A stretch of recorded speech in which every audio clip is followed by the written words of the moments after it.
Thanks for coming. So I'm going to discuss about dizziness. This is a very common presentation, and we all sort of do things differently. So I want to do this talk so that we have got a uniform approach, and this is the approach from a recent paper which is published, is showing that it is even better than doing MRI in patients. So that's why it's important to have a clear concept and approach, and that will hopefully help. Okay, so if we look at the epidemiology of dizziness and vertigo are, so this is data from US. We don't have a similar data from UK, but I suppose it would be quite similar. In US, that's 4.4 million patients who come to ED come with dizziness or vertigo, out of which so 4% of the symptom is due to this dizziness and vertigo. So all the patients who are coming, 4% are due to this. Out of this 4%, 3 to 5% are actually stroke. So all the patients who are presenting in ED with dizziness, around 3 to 5% will have stroke. So in other words, if you see the other side, 95 to 97% are not stroke, they are non-stroke patient. So it's among those patients you have to fish out those who are stroke, and that is a very difficult job, and it has got a high cost because of the investigations where we know that. But why this is difficult? Because at the moment, a lot of us, what we used to practice is trying to figure out what do we mean by dizziness, because dizziness is symptom which is quite varied. What we mean by dizziness as a medics is completely different what the patient sometimes feel what is dizziness. So if you look at various symptoms, so for example, patient might say I'm dizzy because they are having vertigo. So what is vertigo? Where the surrounding is spinning. Okay, so that's typical of vertigo. And what we used to think, the classical teaching is, if it is vertigo, it is more likely to be inner ear disease, which is not absolutely right. Then there is called disequilibrium syndrome. What is disequilibrium syndrome? Anybody? Where you feel like you are in a rocking boat. Okay, and that is more attributed to, for example, brainstem or central lesion. Oscillopsia, where objects are moving, it could be a feature of nystagmus. Syncope, obviously they have transient loss of consciousness. It could be pre-syncope, where they had like a lightheadedness but actually didn't lose consciousness. So all these patient might mean. It could be mixed, where there might be vertigo, disequilibrium, or combination of things. And probably most commonly patients don't describe none of the above. So you cannot categorize in one of these group, or is there a mixture of group. Most commonly you will see that this is the group. So the previous approach was try to figure out whether it's vertigo, disequilibrium, and then pinpoint the diagnosis. The evidence is if you try to do like that, you don't succeed. Most of the time you make a wrong diagnosis. So the approach, which I'll come to that, but as we can understand why we feel dizzy, because we are not stable, we don't have balance in this three-dimensional space. And if you think of, we are the only animal which stand on 2 feet. All the other animals, they stand on 4 feet, or they have got different. So that's why our mechanism is one of the most sophisticated and most complex mechanism which keeps us stable. And because it is sophisticated and complicated, there are lots of things which can go wrong. For example, to keep us balanced, obviously we need a proper proprioception coming to the brain, proper action of the cerebellum, proper action of this vestibular system, proper eyesight, and also various cortical, subcortical, and brainstem structure are involved to keep us stable. And if any of these faculty is abnormal, that's where we might feel unstable, and that might patient describe as dizziness. So that is why there is so much challenge in diagnosis, and that is why in medicine probably this is one of the situation where you misdiagnose most and the chance of litigation is highest. So first of all, obviously the key component when the patient is presenting as dizziness, especially vertigo, we think of two areas which are very, very important. One is the vestibular and another is cerebellum, and obviously connection with cerebellum. Now what do we mean by vestibular system? What are the parts of the vestibular system? Can anybody tell?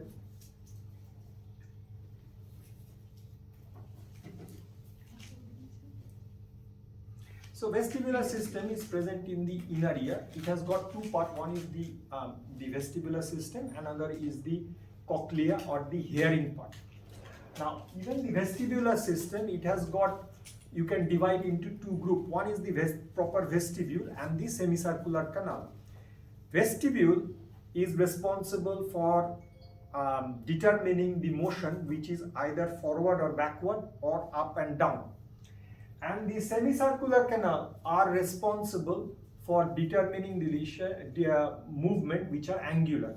Okay, so any sort of angular movement that is determined by semicircular canal, and any vertical or horizontal movement is determined by the vestibule. So whenever there is any change, that is identified by this structure and they send information to the vestibular nucleus.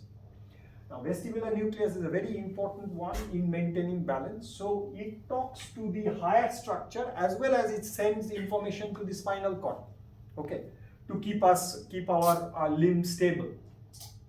So one of the things what they will do, they will send information to the spinal cord as well as going up and also to cerebellum. Okay, so they will talk to cerebellum, and as you can see, this is a two-way communication. Cerebellum also send input back at the same time to vestibular nucleus, and then the vestibular nucleus through cerebellum will go to the red nucleus, thalamus, and then it goes to the cortex. The higher center, what we think for the cortex, there is some controversy, but what we know is the most likely parietal lobe and as well as the insular cortex. So I have seen some patient sometime with insular infarct, they also have vertigo and dizziness, and that's one of the reason. And parietal lobe, obviously you can get. So remember, then the other important thing is this vestibular nucleus is responsible for vestibulo-ocular reflex. So what is vestibulo-ocular reflex? Where your eyes communicate. Okay. Come on, you come and sit. So you look straight ahead, okay, and if I move, what's happening to his eyes? Stay focused, like on this. So what is happening? I cannot see. So his eyes are moving, okay, so that he can stay focused. This is called vestibulo-ocular reflex. So as soon as the vestibular system realize that there is movement of the head, it is doing some adjustment so that the eye move but the object stay in focus. Okay, so that is called vestibulo-ocular reflex, and that is one of the reflexes very, very important to understand. So from the vestibular system, the information goes to the vestibular nucleus. Now how to elicit this vestibulo-ocular reflex which we just showed. So the information then crosses the midline and goes to the opposite sided, what is called the PPRF and sixth nerve complex. So it's in the level of the pons where the PPRF or paramedian pontine reticular formation nucleus and the sixth nerve nucleus is there. So from there, once that is stimulated, that will send information to the same sided lateral rectus, and through the medial longitudinal fasciculus it sends to the opposite sided third. So what happened when we moved you to the for example to the right, what is happening? The right vestibular nucleus is getting stimulated, it's sending information to the opposite sided PPRF, and that's why your eye is moving accordingly. Okay, so if this is stimulated, the right is stimulated, it will move the eye will as a whole move to the left to keep the image in focus. So that is vestibulo-ocular reflex.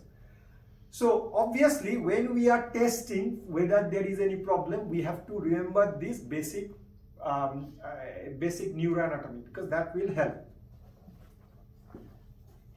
So again, to recap, so when we think about the all the symptoms which are coming, it could be due to this vestibular peripheral apparatus, which is called peripheral cause of vertigo. Anything beyond this, either in vestibular nucleus or in cerebellum or brainstem, anywhere, that's called central. Okay. Two important tests what we do. One is checking for the vestibulo-ocular reflex, and that we do hint test. I'll come to that. There we use the principle of abnormality in the vestibular-ocular reflex. And then there is one called VOR cancellation test. So for example, you come here again.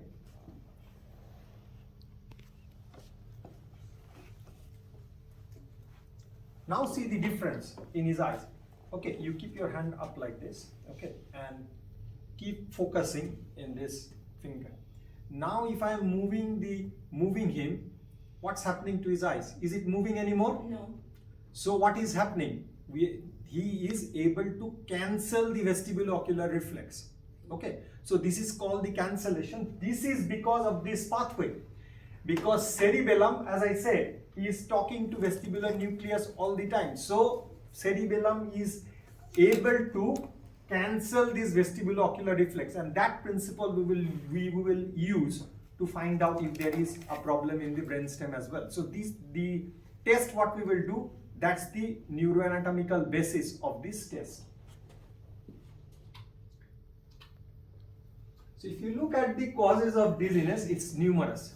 Okay, and it's impossible for us, if we just think in this way, to remember what are the important causes. So we have to be much more organized and much more precise, and so that we can determine what is the cause of dizziness, and then do examination as well as investigation based on that. Randomly doing examination, randomly doing test would not get us to the final diagnosis. That is the key about dizziness. So this is the titrate approach, where you look at timing and what are the trigger. So the key important thing about assessing dizziness, first of all, you have to determine the timing. Is it episodic or is it continuous? Okay, that is very, very important. So whenever we are trying to figure out what is the dizziness, first of all, is it staying there all the time or is it coming and going? Now remember, this is very, very important. And why it is important? Even with episodic, patient might not feel completely normal. Okay, but you have to be, that's where you have to take the history very, very carefully. So in episodic, they will have symptoms. They can have, they might not feel well, but that dizziness feeling won't be there. It will come and go. Whereas in continuous, it will be persistent. And that's a very key thing, first of all, we have to determine. So that's the timing. Next is the trigger.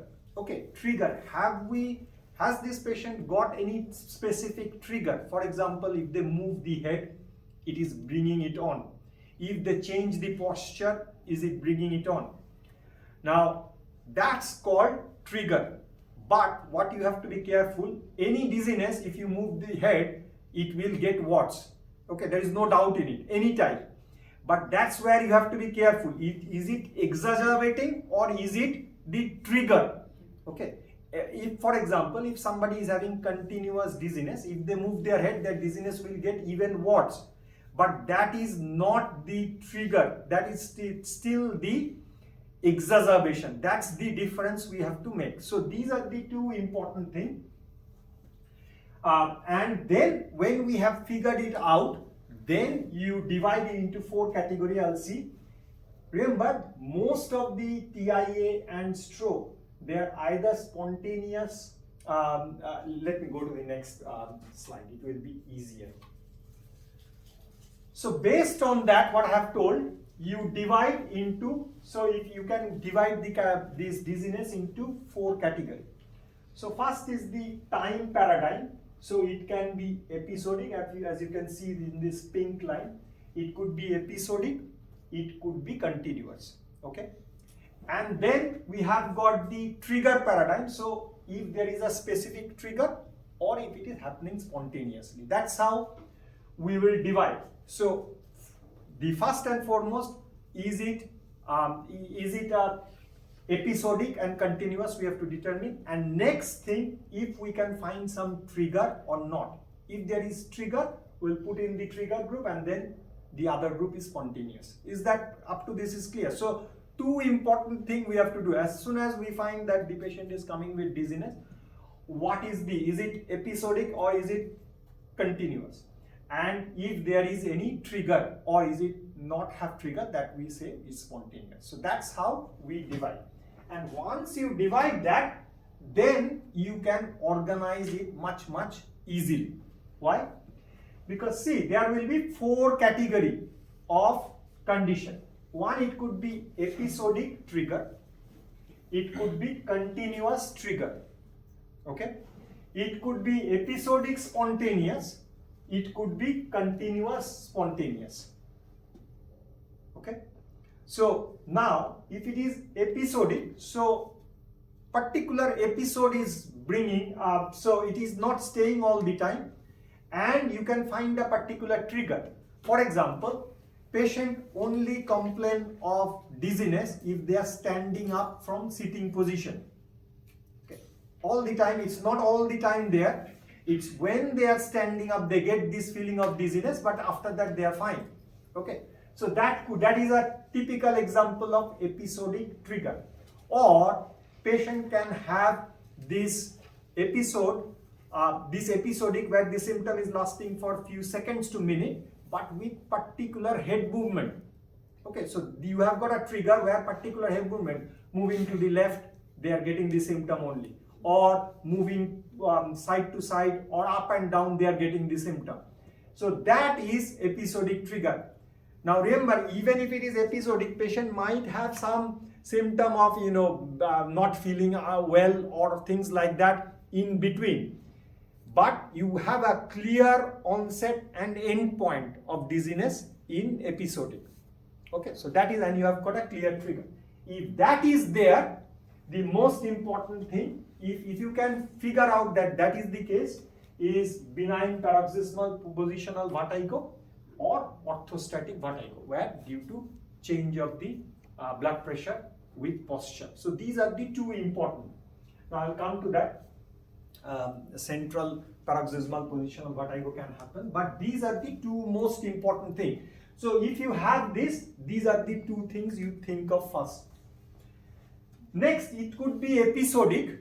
So there is a clear period where there is no symptom, but you cannot find a trigger. Okay, what are the situation? TIA is quite common in this situation, but other benign is very common. Perhaps this is the commonest. Vestibular migraine is very common, and second common is Meniere's disease, and third is TIA. Okay, so that in order of importance, these are the three. Okay, first is vestibular migraine, Meniere's disease, and then is TIA. Now then you can have third component where it is spontaneously happening but present continuously. Now these are the group of patient we are mostly being referred, and this is the commonest cause of this is still peripheral, okay, vestibular neuritis, but stroke, out of all this, stroke is most likely in this group where it is present for few days or few hours, it hasn't resolved, and you cannot find any particular trigger for it. Okay, so that's where most of our patient will fall.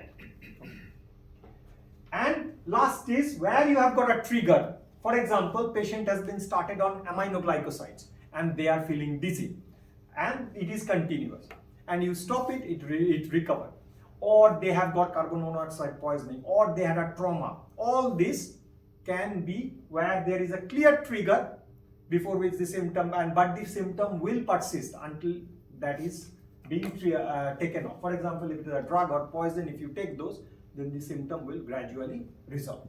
So instead of thinking the cause of dizziness with this big list, which you think in this 4 term, okay, 4 condition it can happen.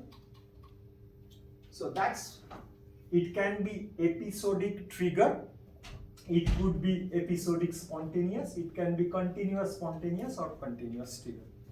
Then it will be much more structured. Okay. Now one thing to just warn, any of these, although I have said that these are the important causes, so for example BPPV, orthostatic, Meniere's, vestibular, this is the situation where stroke is most likely to fall, but there are other conditions and same. But if you see the next slide, what is interesting, all of this could be a presentation of stroke as well, although rarely. Okay, so for example, episodic trigger, you can have a TIA-like symptom in rotational vertebral artery syndrome, where you have got, if you move your neck, the vertebral blood flow might reduce, and that can give rise to symptom, which is extremely rare. It's not very common. Same with episodic trigger, you can get central paroxysmal positional vertigo, especially if there is either a ischemic stroke or a hemorrhagic stroke, small stroke affecting the fourth ventricle. Okay, so in that specific situation, but again, it is extremely rare. It's not very common, but it can happen. Okay, but I'll come to that, how where you suspect that this could be other thing rather than history, and examination will give you a clue. Next is episodic spontaneous. Again, TIA is very common, especially TIA involving the pica, ICA territory can present like that. And sometimes small ischemic stroke and small hemorrhagic stroke can mimic, but again, this is not common.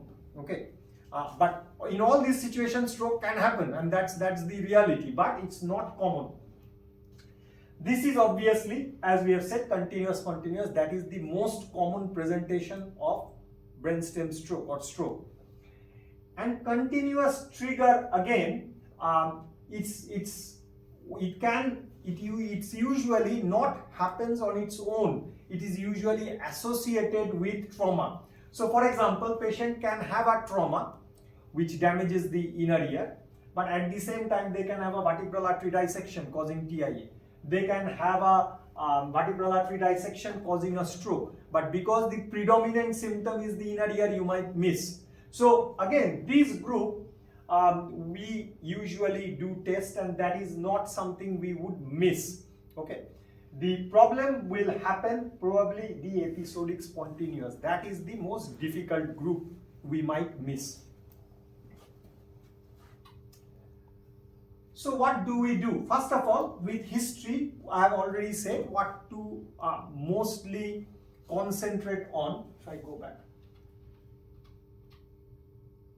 So obviously we have to take the general history, and then the key important thing, general history including the risk factor for stroke, etc. So that's general history we take. But for dizziness, 2 things we have to be very careful. What is the time and what is the trigger? So is it episodic or continuous, or is it spontaneous, or if there is a trigger? So that we have to determine from history. Now let's come to the examination. What are the things we can do? So general neurological examination is very, very important in diagnosing. We do the usual examination. We can do the general neurological examination. But what are the things we have to be very, very careful not to miss? Coordination. Check, forget. Each and every patient with dizziness, they should stand up, try to stand up from the bed and make them walk. That is a must in assessing patient with dizziness. Check the cranial nerve properly. So even, so check for the eye movement. Very commonly missed, eye sign, Horner's. And I have seen, even I have missed, and then when I look back, I can see that there is a very, subtle Horner's in patient. Until unless you look for it very, very carefully, you will miss. The Horner's is very easy to miss. and assess for deafness as well, especially unilateral deafness. Now remember, I'll come to that. Deafness can happen more commonly in peripheral though, but check for this. So in examination, these are the important points. Now special test, what we will go through is hints, and then plus which include the coordination deafness, which we have covered, and viewer cancellation test. So special test, what we have to do is this hints test plus viewer cancellation test. Okay, and I'll go through that. And finally, in specific situation, not in all patient, Hall-Pike's maneuver. It is important to understand that you don't do all these tests in all patients. Apart from the general neurological examination, it's not necessary to do all the tests. And so what are the tests and where we would do? Does everybody know the hints test? I've shown it. Can somebody show me what is hints test? Who can be volunteer? Why don't you come? He's holding the camera. So I'll go through the head impulse test once more. Okay, just sit down. So what is head impulse test? What are you checking? So what we are checking is, if you remember that,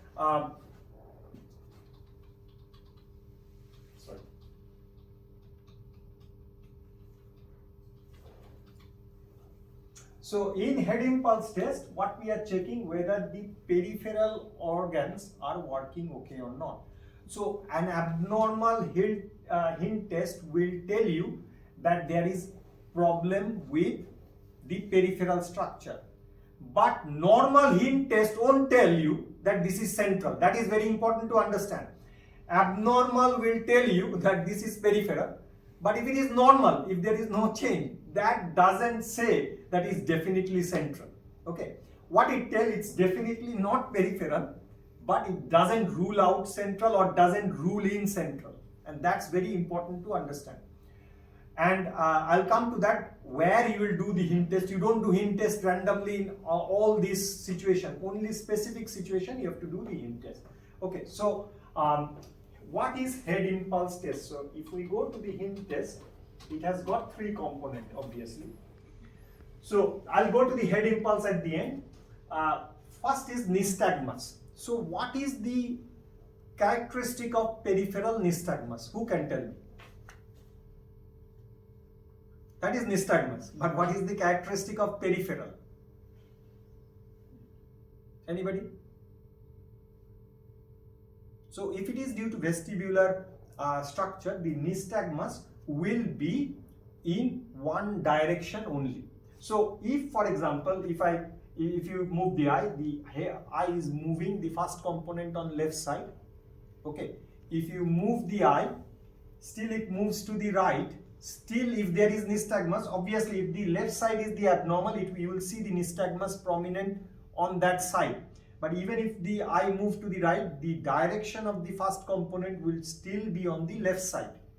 Okay, so that's a feature of peripheral, and if that is present, directional nystagmus, that is characteristic of peripheral. So that means the nystagmus would be positive, we will say, for peripheral. Okay. What is not peripheral is if any nystagmus which is happening vertically or spontaneous rotatory nystagmus, okay, that is all central. And if it is bidirectional, so if you move the eye to the left, the nystagmus is on the left. If you move the eye to the right, the nystagmus is on the right. That is bidirectional nystagmus. That is feature of central. So if you find that, that means the nystagmus is central in character. Okay, but the only one which is peripheral in character, if you have got a unidirectional nystagmus. So if you move the eye to the left, for example, the nystagmus will be on the left. Even if you move the eye to the right, the first component will still be on the left. Okay.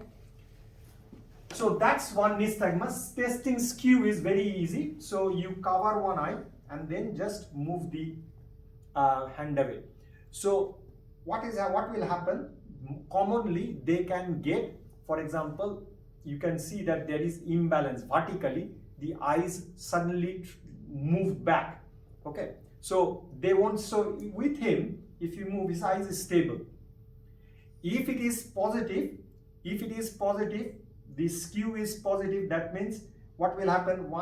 This eye will subtly move. There is very nice YouTube video, if I get chance, I'll just quickly show, just to understand what is that. So that's the skew.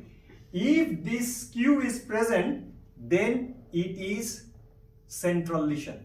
Okay, it is not peripheral. That's important to understand. And head impulse. So what will happen in head impulse? So for example, you how do you check the head impulse?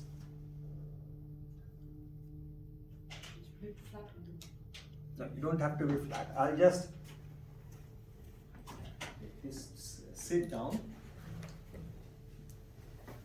So make sure, first of all, that the patient don't have a bad cervical spine. You don't, move it and cause myelopathy or something. So it's very important to check that, and before you proceed to a test, you don't have any neck pain or anything. So what you do is you hold the head and move first of all, just check if the movement is okay or not, and keep on focusing my nose. Okay, and then you suddenly move it. If it is abnormal, you will see that the eye won't be able to keep focus, it will move. Okay, again, I'll show you quick YouTube video, probably that would be easier. And you do on one side quickly, okay, and then 20 degree, and then come to the midline and other side quickly, and see whether the eye is remaining focused, if it is not bobbling. Let's see if I can get this video.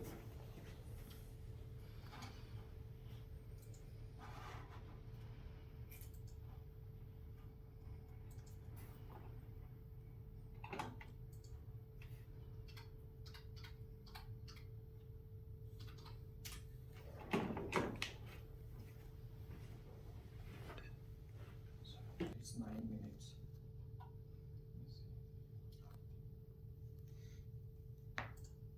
This is good.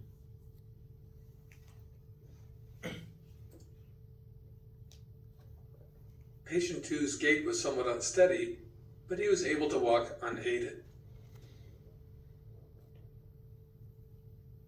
Tandem gait was difficult to perform without missteps.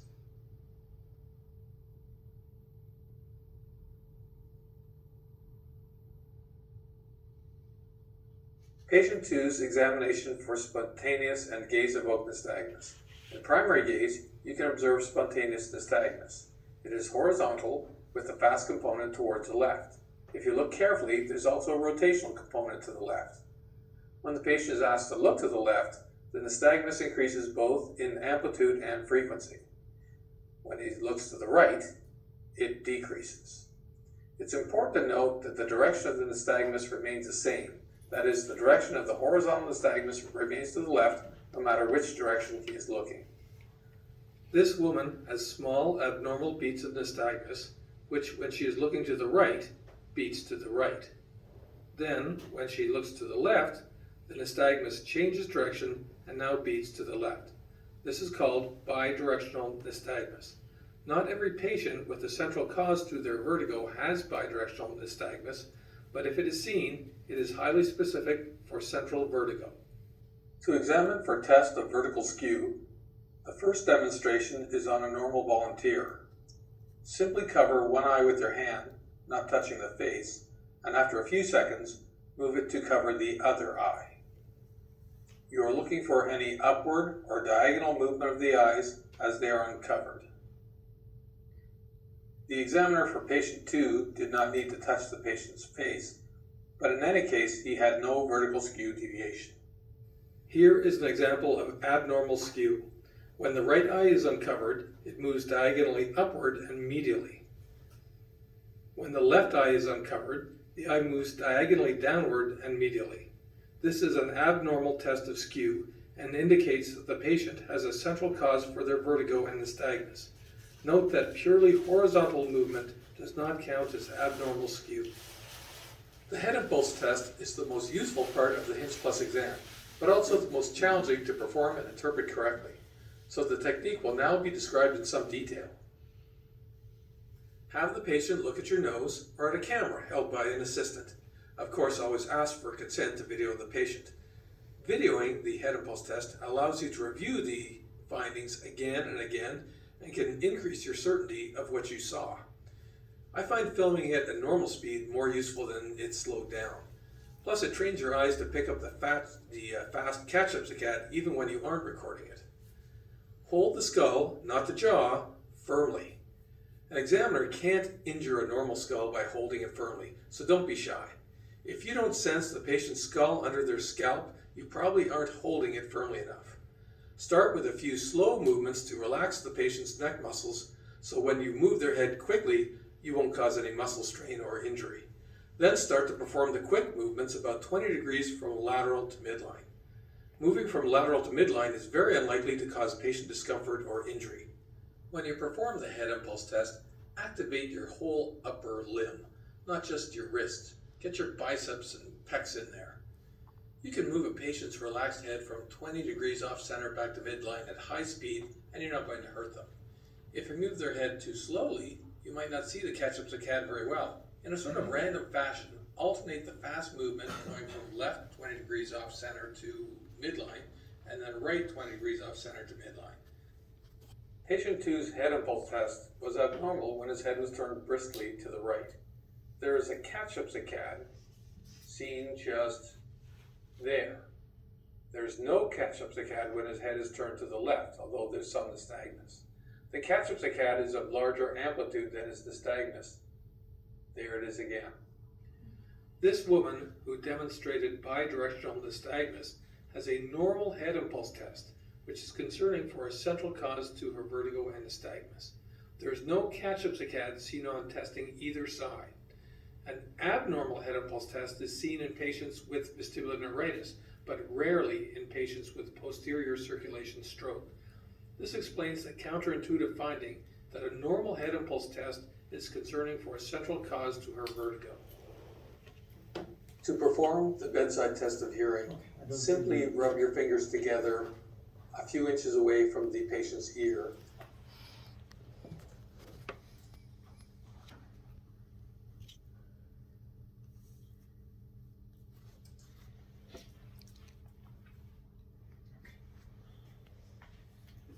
So that's the and viewer cancellation test we have already said. If this is positive, then it is an indication of central lesion. Okay. Now, where to do which test? We don't do, there's no point in doing all the tests in all this situation. Okay. So it is most important in where it is continuous as well as spontaneous vertigo. But the important thing is, if the patient has got no nystagmus present, there is no point in doing this test. Okay, we don't give you any information. Okay, so better it has to be only done if there is a persistent nystagmus with history of vertigo where it is continuous and spontaneous. Otherwise, Hinds test won't be useful. Okay. So especially the head impulse part won't be useful. There is no point in doing head impulse if the patient don't have any nystagmus. Obviously, skew deviation checking is important. You check for any nystagmus, what is the pattern of nystagmus, and you check for the viewer. But head impulse part is not useful. Okay, so that will give you an answer in this situation. And where in doubt, obviously you have to, if you cannot, but with most of the patient, if you follow the proper examination technique, you will find some abnormality. There is no way it won't be abnormal. In episodic spontaneous, again, there is no role of Hinds test. Okay, just history and neurological examination is important. If you are thinking of episodic trigger, if it is benign positional, paroxysmal positional vertigo, the only test which will give you the answer is the Hall pipe maneuver. I'll go into the video just to see the technique, and that will give you a clear cut. And there are certain things we have to be mindful when you are doing this test. And again, for continuous, is the history is the most important. Again, general neurological examination will give you support. So that if you follow this, the evidence is this is more sensitive than doing even MRI. Okay. Now, imaging, what we can do is the CT head, CT or MR angio and MRI with DWI. But remember, what is important to understand, MRI, if it is done too soon, within first 24 hours, it can miss a lot of posterior circulation stroke, especially if it is a small one. Okay.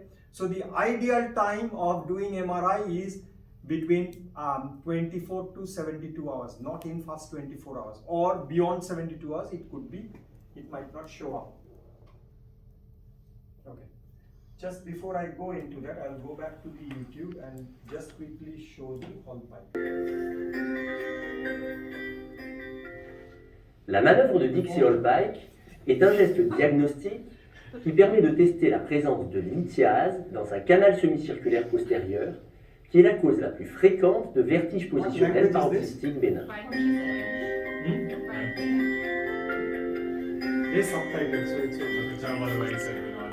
Le patient est assis sur une table d'examen, le dos droit. On commence par tourner le cou à 45 degrés du côté de l'oreille que l'on souhaite examiner. Le patient est ensuite allongé rapidement en décubitus dorsal en gardant la tête tournée et en maintenant le cou en légère hyperextension à 30 degrés en arrière du plan des épaules.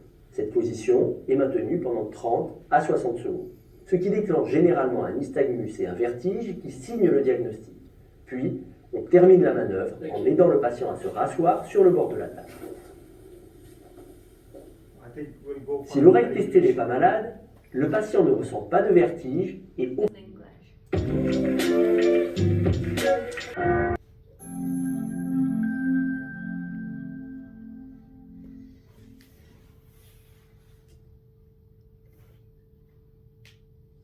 Hi there, my name's Andrew. I'm one of the final year medical students. Could I just confirm your name and date of birth, please? Sure, it's James, 13th of December 1989.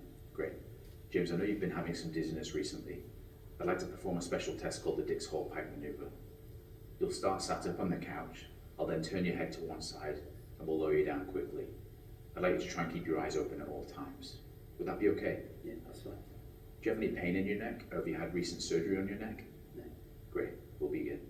James, I'd now like you to turn around and bring your legs onto the bed. I'm going to hold your head in my hands and turn your head to one side. And I'm going to lower you down quickly.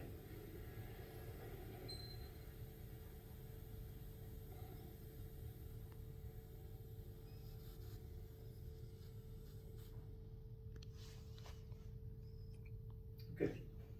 So this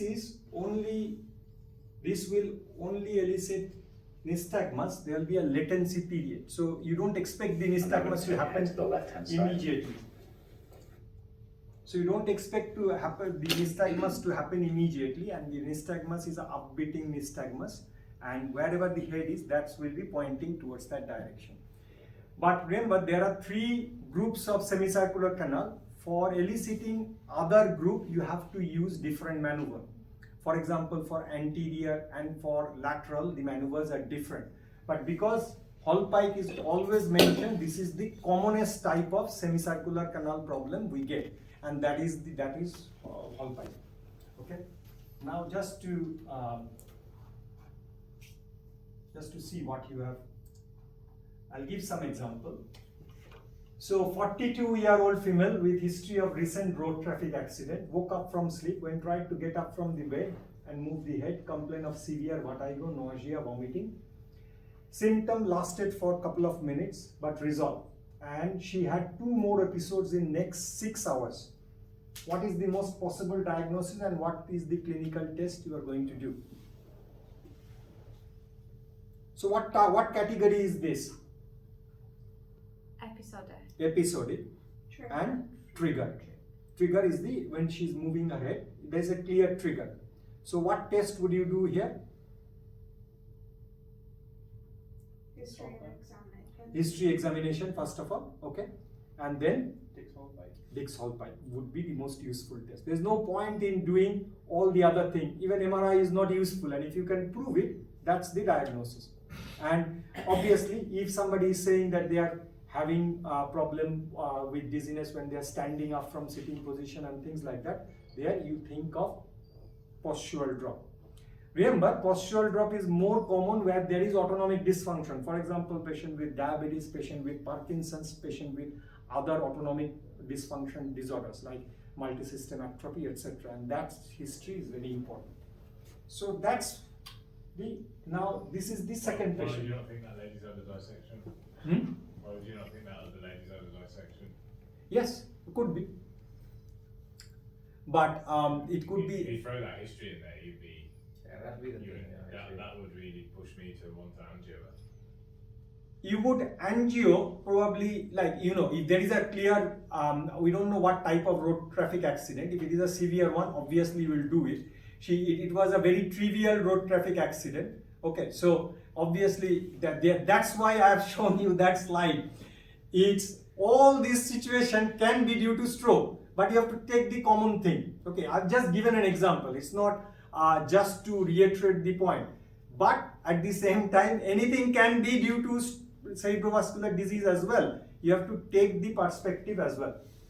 Now, regarding the severity of the dizziness itself, severity of the dizziness itself, yes. usually actually guides us toward the peripheral cause rather than a central cause as well. Yeah, if the vertigo is extremely severe, they can, but it is short-lived. Yeah. It goes Yes. straight away, and that's what. But what Phil has said, that is true as well. If somebody has got a road traffic accident, you cannot ignore that. At least you need to do a CT angiogram to make sure that they don't have associated dissection. That is possible. So would you want to do that before you then do the whole pikes then? The examination's got to come first. doesn't Yeah. it? Examination first. Obviously, proper history examination. If the road traffic accident, just a trivial one, then I won't go for a CT angio first. I do that if there is classical symptom. Because remember, any sort of trauma can cause benign positional vertigo as well, because it can displace the cupula and cause it. So if the symptoms are typical, then it is you can go for the test first. But if you have doubt, they can have associated dissection. You cannot be completely, if there is a severe road traffic accident, now we do CT angio. How many times we see that patient don't have symptom, they have got dissection. So it is possible.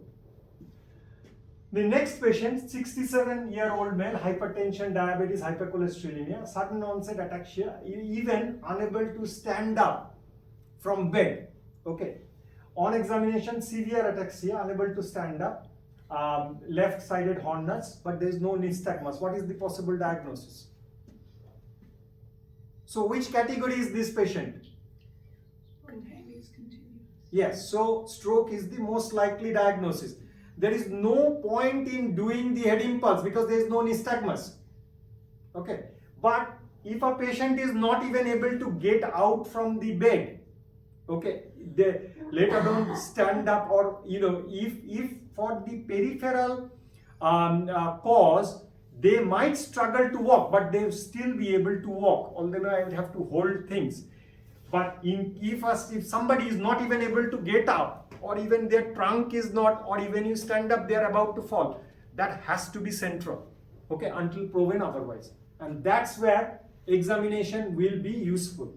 Here, it has to be central, okay. And there is no point in doing head impulse test here as well, because there is no nystagmus. Although it is 55-year-old, sudden onset vertigo persisting for last 12 hours. So patient has come, there is no relief. So it is a continuous. Associated with nausea and vomiting, getting exaggerated with hand movement. On examination, nystagmus when looking at the left side, hinge is abnormal and no central feature. What is the cause? So what type is this? This is spontaneous, continuous. So the second differential diagnosis after stroke is vestibular neuritis. And because the nystagmus is persisting, you do the hinge test here. It's abnormal, it points towards peripheral. Okay. So hint is only important if somebody is having nystagmus at that time. Okay, if the nystagmus is not there, there is no point in doing especially the head impulse part. And that is important to understand.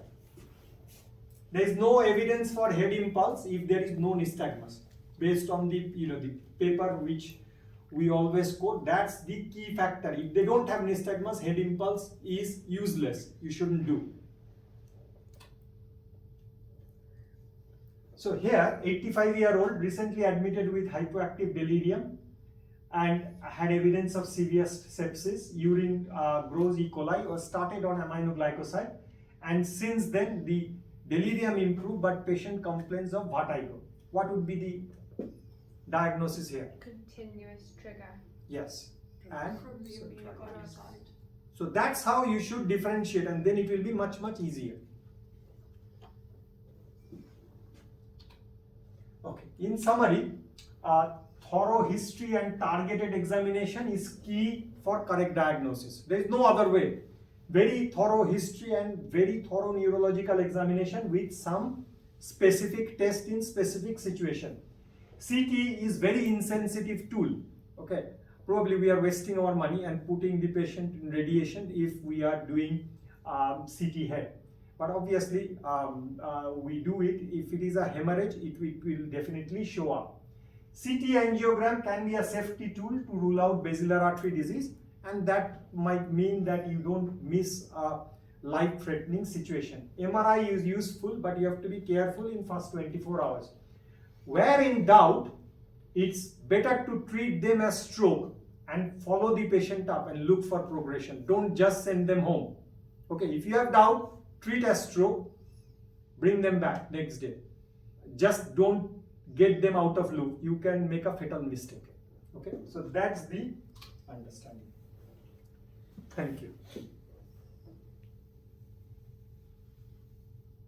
Any question? Can stop it.